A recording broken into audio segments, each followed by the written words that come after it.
આમ આદમી પાર્ટીની પત્રકાર પરિષદમાં આપ સૌનું સ્વાગત છે। આજે ભાજપ દ્વારા એક મુહિમ ચલાવવામાં આવે છે જીએસટી અને સ્વદેશી, કે ભાઈ જીએસટીમાંથી બચત લઈને ઢોલ નગારા લઈને વેપારીઓ પાસેથી બધે પાસે જાય છે કે જુઓ જુઓ અમે જીએસટી ઘટાડ્યું તમારા માટે, તાળીઓ પાડો।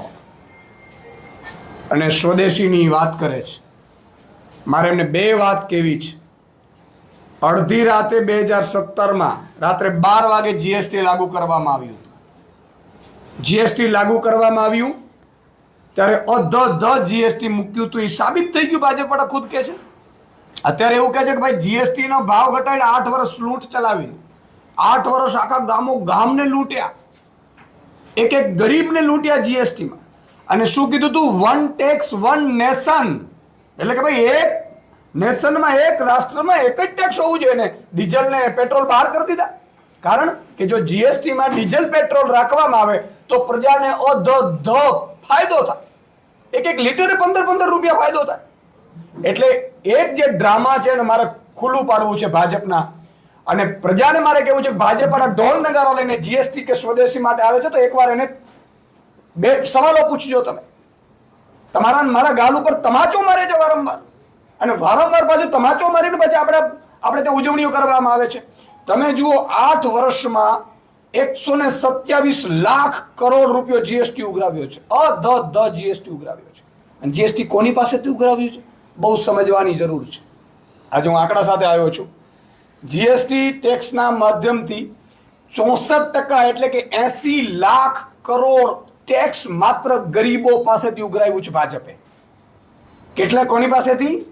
માત્ર ગરીબો પાસેથી 80 લાખ કરોડ રૂપિયા ટેક્સ ઉઘરાવ્યું છે। અને એનાથી મોટી વાત, અમીરો પાસેથી માત્ર 3% ટેક્સ એટલે કે 4 લાખ કરોડ રૂપિયા જ માત્ર ઉઘરાવવામાં આવ્યા છે। 127 લાખ કરોડમાંથી માત્ર ને માત્ર 4 લાખ કરોડ રૂપિયા ટેક્સ અમીરો પાસેથી, 3% અમીરો પાસેથી ઉઘરાવવામાં આવ્યું છે। અને સૌથી વધુ ઇન્કમ જુઓ તમે અમીરો ભરે છે। હવે એનાય પણ સ્લેબમાં તમે જ્યારે જોવા જશો, હું 5 વર્ષનો નહીં પણ છેલ્લા 24-25 નો સ્લેબ આપને બતાવું કે જે ગરીબોએ, જે સામાન્ય જનતાએ જે જીએસટી ચૂકવ્યો છે એ ચૂકવ્યો છે 24-25માં 22,88,000 કરોડ રૂપિયા। તમે જુઓ, પર્સનલ એટલે ઇન્કમ ટેક્સ થી આવ્યું છે એ 12,90,000 ની આસપાસ, અને કોર્પોરેટ ટેક્સ 12,40,000। એટલે કે આ બધું મળે ત્યાં સુધી અમીરોને ગરીબોને લૂંટવા જાય છે। આજે દુઃખ સાથે મારે કહેવું પડે છે કે ભાઈ શ્રી નરેન્દ્રભાઈ એવું કહ્યું, ભાજપના નેતાઓએ પણ, કે સ્વદેશી અપનાવો, બધું સ્વદેશી અપનાવો। ઓગસ્ટમાં પીએમ મોદી સાહેબ ગુજરાતના પ્રવાસે આવેલા ત્યારે નિકોલની સભા પતાવીને વિદેશી ગાડીમાં સુઝુકીના પ્લાન્ટમાં એક્સપાન્ડ કરવા માટે ગયા હતા। કોના પ્લાન્ટ? સુઝુકીનો પ્લાન્ટ। ત્યાં વિદેશી લોકો હાજર હતા, અને આ પ્લાન્ટમાંથી જે ડફો થયો એ વિદેશી કંપનીઓને પહોંચવાનું છે। સુઝુકી કોનું છે? વિદેશીનું છે। તમે જુઓ, કપાસ સ્વદેશની વાત કરે છે, કપાસ વિદેશમાંથી આયાત કરે છે, ઇમ્પોર્ટ ડ્યુટી 0 કરે છે, અને ખેડૂતોને કપાસના નામે આખા બરબાદ કરી દીધા। એનાથી મોટી વાત, સ્વિટ્ઝરલેન્ડની ઘડિયાળ પહેરવાની, જર્મનીની પેન રાખવાની, જર્મનીની કારમાં ફરવાનું, અમેરિકાનો ફોન વાપરવાનું, વિદેશી વિમાન અને વિદેશી સૂટબૂટ, અને પ્રજાને એમ કહેવાનું તમે બધા સ્વદેશી અપનાવો। યાદ કરો લાલ બહાદુર શાસ્ત્રીને, આપણા પ્રધાનમંત્રી, જેને આજે ક્યારેય આપણે ભૂલી ન શકીએ। જ્યારે એમણે નક્કી કર્યું કે મારે મારા દેશવાસીઓને, કારણ કે ઘઉંની બહુ આયાતો કરવી પડતી હતી, અનાજની, એણે નક્કી કર્યું હતું ત્યારે કે આયાત અનાજ ઓછું કરીએ તો એમના પત્ની શ્રીને લાલ બહાદુર શાસ્ત્રીજીએ એવું કહ્યું, શું આપણે એક દિવસ ઉપવાસ કરી શકીએ? તો કે કેમ? કે મારે પ્રજાને અપીલ કરવી છે કે પ્રજા એક દિવસ ઉપવાસ કરે તો આપણે અનાજનો જે બહારથી જથ્થો મંગાવવો પડે છે ન મંગાવવો પડે। ત્યારે એમણે હા પાડી। લાલ બહાદુર શાસ્ત્રીએ પહેલી વખત એણે પોતે ઉપવાસ કર્યા, અને પછી પ્રજાને કીધું, ને પ્રજા આખો દેશ એનો માન્યું હતું, ઉપવાસ કર્યું હતું। શું કામ? કે મારા પ્રધાનમંત્રીએ પહેલો ઉપવાસ કર્યો। આજે આપણે શું છે? ભાજપના નેતાઓ મોંઘી કાર વિદેશી કારોમાં ફરે, વિદેશી કપડાઓમાં બ્રાન્ડોમાં ફરે, વિદેશી કંપનીઓને અહીંયા લાવે, વિદેશી કંપનીઓ માટે લાલ જાદીમાં પાથરે, અને પછી પ્રજાને એમ કે તમારે સ્વદેશી જ અપનાવવું. પોતાના દીકરા વિદેશમાં પડે, અહીંયા સ્વદેશમાં સ્કૂલના ઠેકાણા ન હોય. મારું કહેવાનું એ છે કે ભાજપના નેતાઓને હાથ જોડીને વિનંતી કરવી છે કે આ જીએસટી વાળું નાટક હવે બંધ કરો. તમારે જીએસટી જો ઓછું કરવાનું જ હતું તો 8 વર્ષમાં તમે લૂંટ ચલાવી છે એ પણ પાછું આપો. અને એ પણ જો જોવા જઈએ મિત્રો તો અત્યારે જે જીએસટી ઘટાડ્યું છે એ અંદાજે લગભગ 48,000 કરોડની આસપાસનો આપણે ફાયદો થાય છે. 48,000 કરોડની. હવે તમે જુઓ જીએસટીની જે કુલ આવક છે એમાંથી 48,000 કરોડ રૂપિયાનું કાઢો એટલે આપણા જે ટોટલ બજેટ કહીએ એમાં 157 રૂપિયા જેટલો મહિનાનો જનતાને ફાયદો થયો છે. માત્ર 157. અને 157 રૂપિયામાં આ લોકો હજારો કરોડોનો ઢોલ નગારા પીટીને એડવર્ટાઇઝ કરશે આપણા પાસે. એ ધુમાડો આપણો કરશે. બીજી વાત કે સ્વદેશીને લઈને કે જીએસટીને લઈને જ્યાં પણ ભાજપના નેતાઓ આવે, મારી પ્રજાને હાથ જોડીને વિનંતી છે કે તમે બોલો, તમે સવાલ કરો, તમે એમને પગે પડીને કહો કે 8 વર્ષમાં જે લૂંટ્યું છે એ પરત આપો. આ મુદ્દો મારે આપની સમક્ષ મૂકવો છે. બીજો મુદ્દો મારે ટોટલ અમારી જનસભાને લઈને છે. આમ આદમી પાર્ટીએ ગુજરાત જોડો અભિયાન શરૂ કર્યું છે. આપને ખબર હશે ગુજરાત જોડો અભિયાનમાં અમે 2000 સભાઓનો ટાર્ગેટ કર્યું છે. એમાંથી અત્યાર સુધી 2 મહિનામાં અમે 1000 સભાઓ કરી છે, જેમાં અમારા 100 જેટલા લીડરો વિવિધ જિલ્લા તાલુકાઓમાં જિલ્લા પંચાયત સીટવાઇઝ અને શહેરોની સીટમાં સભાઓ કરી છે. અને આ સભાઓમાં આખી જનતા ગુજરાતની જાણે જોડાઈ રહી હોય. આ 1000 સભાઓમાં 25,000થી વધુ લોકો, સામાજિક આગેવાનો, ભાજપ કોંગ્રેસના તાલુકા જિલ્લા કે વોર્ડના હોદ્દેદારો આ જોડાયા છે. અને આગામી દશેરા પછી નેક્સ્ટ પ્લાન અમારું છે બીજી 1000 સભાઓનું. આગામી દશેરા પછી ફરીથી એ સભાઓ શરૂ કરવામાં આવશે. 1000 સભાઓ કરવાની છે. તાલુકા લેવલે પણ અમે અત્યારે જિલ્લા લેવલે અમારું કેમ્પેનિંગ ગુજરાત જોડો મેમ્બરશિપનું ચાલુ હતું. હવે તાલુકા લેવલ પણ અમે 3 તારીખથી શરૂ કરવા જઈ રહ્યા છીએ. અત્યાર સુધી અમારે ડોર ટુ ડોર મેમ્બરશિપમાં 8 લાખ ઘરોમાં અમારી ટીમો છે એ મેમ્બરશિપ માટે ગઈ છે. અને એમાંથી 4 લાખ લોકોએ આમ આદમી પાર્ટીની સદસ્યતા જોઈન્ટ કરી છે. એનો અર્થ એ થયો કે 50%નો રેશિયોમાં અમે જ્યારે ઘર સુધી પહોંચીએ છીએ ત્યારે 50%ના રેશિયોમાં લોકો આમ આદમી પાર્ટીને અપનાવી રહ્યા છે. તો આમ આદમી પાર્ટી ગુજરાતના લોકોને જોડવા માંગે છે. હવે પછીની જે ચૂંટણીઓ છે એમાં આમ આદમી પાર્ટી માત્ર નિમિત્ત બનવાની છે. આ ભાજપને ગુજરાતની જનતા જ હરાવવાની છે. એટલે ગુજરાત જોડોમાં અમે એ જ ટાર્ગેટ રાખ્યો છે. ગુજરાતની જનતા જે લોકો માટે સારું કરવા માંગે છે, ભાજપની સિસ્ટમથી ત્રસ્ત છે, એ લોકો આમ આદમી પાર્ટીમાં જોઈન્ટ કરે, આમ આદમી પાર્ટીમાં આવે અને આમ આદમી પાર્ટીમાં પોતે ચૂંટણીઓ લડે, નેતૃત્વ કરે ને એમના જ સમાજ જ્ઞાતિ કે એમના વિસ્તારનું ભલું કરે. આ અભિયાન અમારે ગુજરાત જોડોનું છે. અને અમે 12,000 આવા લોકો જે આગામી સ્થાનિક સ્વરાજ્યની ચૂંટણીઓમાં ઊભા રાખવાના છીએ. અને આ 12,000 લોકો જે 100-200 લોકોને પણ જોઈન્ટ કરશે તો તમે કલ્પના કરો કે આગામી સમયમાં 50 લાખ અમારા એક્ટિવ મેમ્બર જે જોડવાનો ટાર્ગેટ છે એમાં ગુજરાત જોડોમાં એમાં અમે સફળતા અંશે કરીશું. મારી સાથે અમારા કિસાન પ્રદેશ સેલના અધ્યક્ષ રાજુભાઈ કરપડા પણ છે. આપણે આ મામલે કોઈને સવાલ હોય તો કરો. મગફળીને લઈને જે રીતે ખેડૂતને બેહાલ કરવામાં આવે ટેકાના ભાવે એમાં રાજુભાઈ સંબોધન કરવાના છે. ઓકે, ઠીક છે રાજુભાઈ. આ મજા આવી, નજીક આવી જાઓ.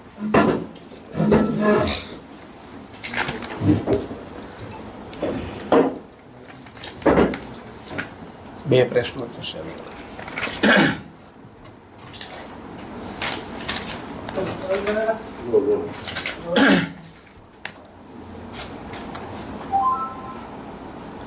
ગુજરાતની અંદર આમ આદમી પાર્ટીએ વારંવાર એક વાત કહી છે, એના જરૂર પડે પુરાવાઓ પણ આપ્યા છે કે ગુજરાત સરકારની અને કેન્દ્ર સરકારની વિદેશ નીતિના કારણે, કૃષિ વિરોધી નીતિના કારણે ગુજરાતનો અને દેશનો ખેડૂત બરબાદ થયો, સાથે જ દેવાદાર બન્યો છે.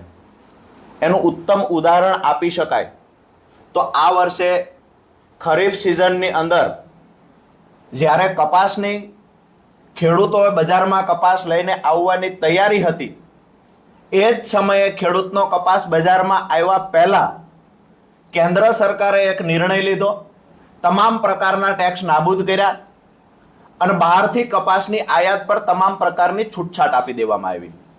મતલબ સાફ છે કે વિકસિત દેશના ખેડૂતોની કોમ્પિટિશન આ ગુજરાતનો ખેડૂત કે ભારતનો ખેડૂત ન કરી શકે. ક્યાંક ને ક્યાંક ઉત્પાદનો ખૂબ ઓછા છે, ક્યાંક ને ક્યાંક ઉત્પાદન ખર્ચ વધારે છે, જેના કારણે અહીંના ખેડૂતોનો કપાસ બજારમાં આવ્યા પહેલા જે જરૂરિયાત હતી, જે સ્પિનિંગ મિલવાળાને જરૂર હતી, જે વેપારીઓને જરૂર હતી, જે સ્ટોક કરનાર લોકોને જરૂર હતી, આ તમામ લોકોએ બહારથી કપાસની આયાત કરી લીધી, જેના કારણે આજે ગુજરાતના ખેડૂતનો કપાસ બજારમાં રજળી પડ્યો છે. આજે ગુજરાતના ખેડૂતના કપાસનો 900 થી 1000 રૂપિયા પર મણ ભાવ માંડ માંડ કરીને મળે છે. ક્યાંક ને ક્યાંક એમાં હું એવું માનું છું, આમ આદમી પાર્ટી માને છે, ખેડૂતો માને છે કે સરકારની જે બહારથી કપાસ આયાત કરવાની નીતિ જવાબદાર છે. એવી જ રીતે કપાસમાં ખરેખર ખેડૂતોને મોટા પ્રમાણમાં નુકસાન થાય છે, ત્યારે કપાસનું વાવેતર ખેડૂતોએ ઘટાડ્યું છે અને મગફળી તરફ ખેડૂતો વળ્યા. મગફળીમાં પણ સરકારે એવો કંઈક નિર્ણય લીધો જેના કારણે ખેડૂતો ફરી વખત નુકસાન કરવા ગયા. મગફળી આજે બજારમાં જ્યારે ખેડૂતોની મગફળી આવવાની શરૂઆત થવાની તૈયારી છે, ત્યારે સરકારે ટેકાના ભાવે રજીસ્ટ્રેશનની વાતો કરી. જ્યારે ટેકાના ભાવે 9 લાખ કરતા વધારે રજીસ્ટ્રેશનો થયા, ગુજરાત સરકારે કેન્દ્ર સરકાર પાસે ડિમાન્ડ કરી કે 23 લાખ ટન કરતા વધારે ખરીદી આ વખતે કરવી પડશે રજીસ્ટ્રેશનો મુજબ. કેન્દ્ર સરકારે છૂટછાટ આપી ખરીદી માટે માત્ર 12,62,000 મેટ્રિક ટનની. મતલબ સાફ છે કે 9 લાખ કરતા વધારે ખેડૂતોએ રજીસ્ટ્રેશન કરાવ્યા છે. સરકારે જે ખરીદીના જથ્થોને એક નક્કી કરવામાં આવ્યો જથ્થો, એ પ્રમાણે માંડ 70 થી 75 મણ એક ખેડૂતની ખરીદી થશે. એટલે કે ટેકાના ભાવે ગયા વર્ષે જે 200 મણ ખરીદી પર ખેડૂત કરવામાં આવી હતી, આ વખતે ખરીદી ઘટાડી માત્ર 70-75 મણ ખરીદી થવાની પૂરી શંકા છે. સરકારને વિનંતી કરીએ છીએ કે ખરેખર જે ગયા વર્ષે મિનિમમ ખેડૂત દીઠ 200 મણની ખરીદી થતી, એ જ મુજબ આ વખતે ખરીદી કરવામાં આવે. નંબર 2 કે સરકાર તો ખરીદી પૂરતા પ્રમાણમાં કરતી નથી, જેટલું ઉત્પાદન થાય એનું માંડ 25% ખરીદી કરે છે. જ્યારે દુનિયાના દેશોમાં મગફળીની અત્યારે ખૂબ ડિમાન્ડ છે, ઇન્ડોનેશિયા જેવા દેશોમાં એટલી હદે ડિમાન્ડ છે કે મગફળી ફોતરા સાથે લઈ જાય, પરંતુ સરકારે મગફળીની નિકાસ પર એવા નિયમો કડક બનાવ્યા કે અહીંયાથી કોઈ વેપારી મગફળીની નિકાસ કરી શકતો નથી. મતલબ સાફ છે કે જે કપાસની આયાત પર પ્રતિબંધ લગાવવાનો હતો, એની જગ્યાએ સરકારે તમામ પ્રકારની છૂટછાટ આપીને કપાસની આયાત ચાલુ કરી. જ્યારે મગફળીની નિકાસ પર છૂટછાટ આપવાની હતી, દુનિયાના દેશોમાં મગફળીની ડિમાન્ડ છે, ત્યારે સરકારે ટેકાના ભાવે ખરીદીમાં તો નવટંકી કરી, પૂરતા પ્રમાણમાં ખરીદી નહીં કરે, પરંતુ દુનિયાના દેશોમાં ગુજરાતનો ખેડૂત મગફળી ન વેચી શકે એના માટેનું પણ એક ષડયંત્ર થયું અને ક્યાંક ને ક્યાંક નિયમો કડક બનાવી અને અહીંના ખેડૂતોની મગફળી કપાસની માફક રજળાવવાનું કામ પણ આ સરકારે કર્યું છે. ત્યારે અમારી સરકારને નમ્ર વિનંતી છે કે તમારી વિદેશ નીતિમાં ખોટ છે, જેના કારણે ક્યાંક ને ક્યાંક દેશનો ખેડૂત બરબાદ થઈ રહ્યો છે. ફરી વખત વિચારણા કરવામાં આવે અને દુનિયાનું માર્કેટ મગફળી માટે ખુલ્લું મૂકવામાં આવે. મગફળીની જે નિકાસ થાય છે એના પર તમામ પ્રકારની છૂટછાટો આપવામાં આવે અને દુનિયાના દેશો જ્યારે ગુજરાતની મગફળી ખરીદવા માટે ઉત્સુક છે, ત્યારે એ દુનિયાના દેશના વેપારીઓને છૂટછાટ આપી અને અહીંની મગફળી ખરીદી જાય. આ એક પ્રયત્ન સરકાર તરફથી પણ કરવામાં આવે.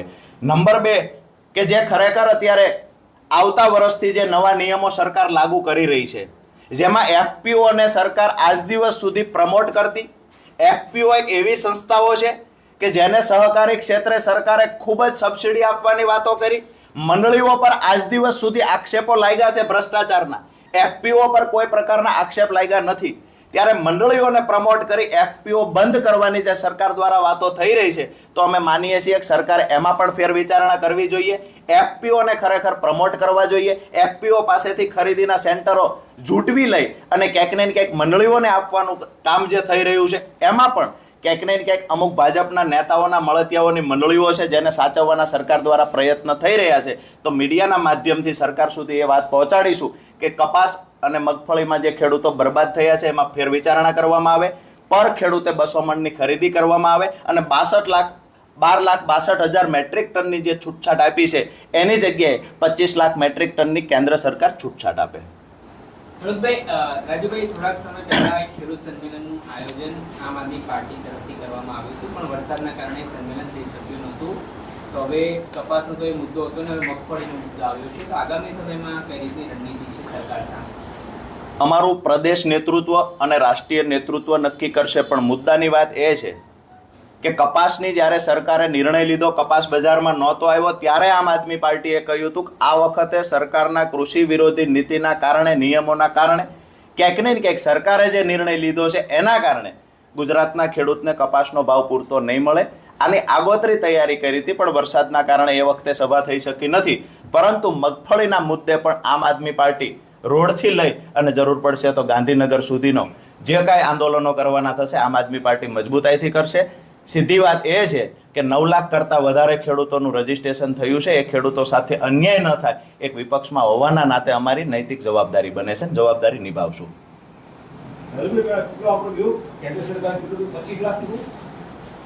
કેન્દ્ર અહીંયાથી 23 લાખ મેટ્રિક ટન ખરીદી કરવી પડશે રજીસ્ટ્રેશન મુજબ. આ ગુજરાત સરકારે માંગણી કરી. કેન્દ્ર સરકારે છૂટછાટ આપી 12,62,000 મેટ્રિક ટન. હવે જે રજીસ્ટ્રેશનો થયા છે 9 લાખ ખેડૂતોના, તો એ પ્રમાણે ગણીએ તો 70-75 મણ એક ખેડૂતની ખરીદી.